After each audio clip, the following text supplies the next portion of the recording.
En France, en ce moment même, il se passe quelque chose de très important dans les coulisses du cinéma et de la télévision.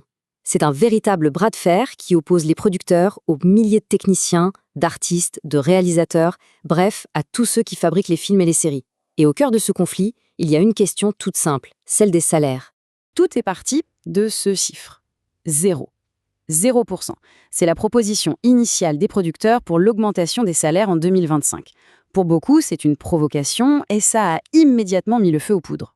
Et en face, la réponse des salariés, c'est ça, 20%. Alors ça peut sembler énorme, c'est vrai, mais pour eux, il s'agit d'un rattrapage. Un rattrapage jugé nécessaire face à l'inflation et à des années où les salaires n'ont pas vraiment bougé. Le fossé entre les deux camps est immense et c'est là que l'affrontement commence. Mais attention, ce n'est pas qu'une histoire de chiffres. En parallèle, les producteurs ont mis sur la table d'autres idées, que des associations professionnelles ont tout de suite qualifiées de hors-sujet. Pour ces associations, c'est une sorte de manœuvre de diversion, une façon d'éviter la seule question qui vaille, une revalorisation juste des salaires. Et justement, parmi ces propositions qui fâchent, il y en a une qui cristallise vraiment toutes les tensions. C'est un concept qui, selon certains, menace de fracturer toute la profession. On l'appelle le découplage. Alors, le découplage, qu'est-ce que c'est exactement ? L'idée, c'est d'abandonner la grille de salaire unique qui existe aujourd'hui. À la place, on aurait plusieurs grilles différentes selon le genre du projet. Concrètement, ça veut dire que le salaire ne dépendrait plus seulement du métier exercé, mais aussi du fait que l'on travaille sur une fiction, un documentaire, une pub. La réaction du syndicat était immédiate et, disons-le, très forte. Ils ont qualifié ce projet de mortifère. C'est un mot qui pèse lourd, ça veut dire qui cause la mort. Pour les salariés, c'est donc perçu comme une menace existentielle, une attaque frontale contre la solidarité et l'égalité de traitement dans le secteur. Mais alors, qui est cette organisation qui porte la voix des salariés avec autant de conviction ? Il est temps de faire connaissance avec l'acteur principal de ce mouvement social. Il s'agit du SPI-CGT. C'est le syndicat des professionnels des industries de l'audiovisuel et du cinéma. Et ce qui est important de comprendre, c'est qu'il représente un éventail très large de métiers.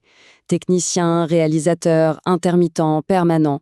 Cette diversité, forcément, ça lui donne un poids énorme. Ça en fait un interlocuteur absolument incontournable. Et ce syndicat, il ne sort pas de nulle part. C'est l'héritier de presque un siècle de lutte sociale dans le cinéma français. Son histoire est longue, elle est marquée par des fusions, des scissions. Tout ça lui donne aujourd'hui une légitimité et une expérience vraiment considérables. Bon, au-delà de l'histoire, la question qu'on peut se poser, c'est qu'est-ce qui pousse aujourd'hui des milliers de professionnels, qui sont souvent dépassionnés, à se regrouper, à s'organiser collectivement ?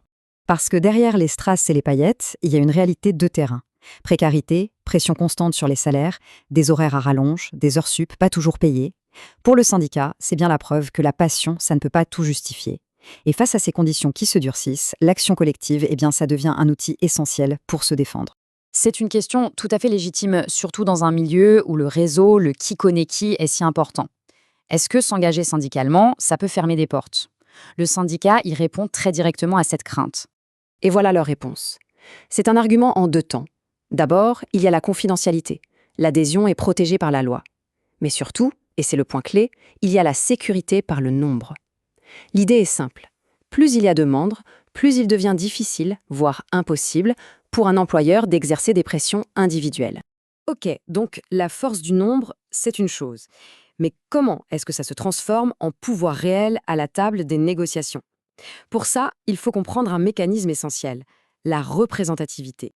Le concept clé, c'est donc la représentativité syndicale. Qu'est-ce que ça veut dire ? C'est un statut légal qu'on obtient grâce aux résultats des élections professionnelles.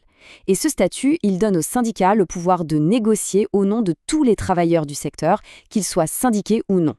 C'est ça qui change tout. Et là, les chiffres parlent d'eux-mêmes.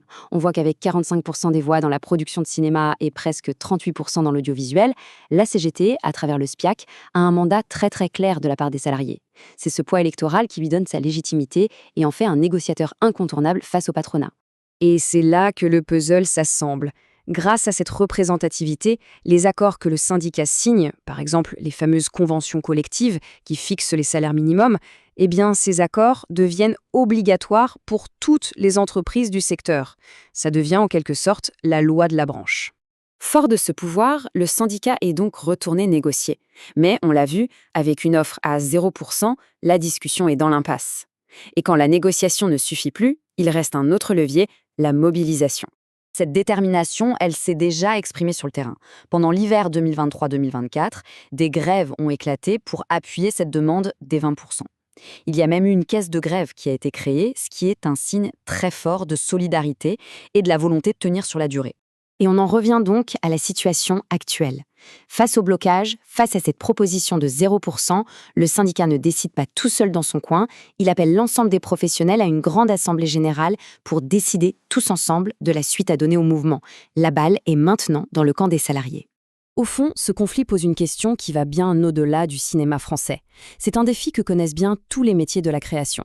Quand la passion est le moteur de son travail, comment fait-on pour défendre ses droits ? C'est tout l'enjeu du combat qui se joue en ce moment.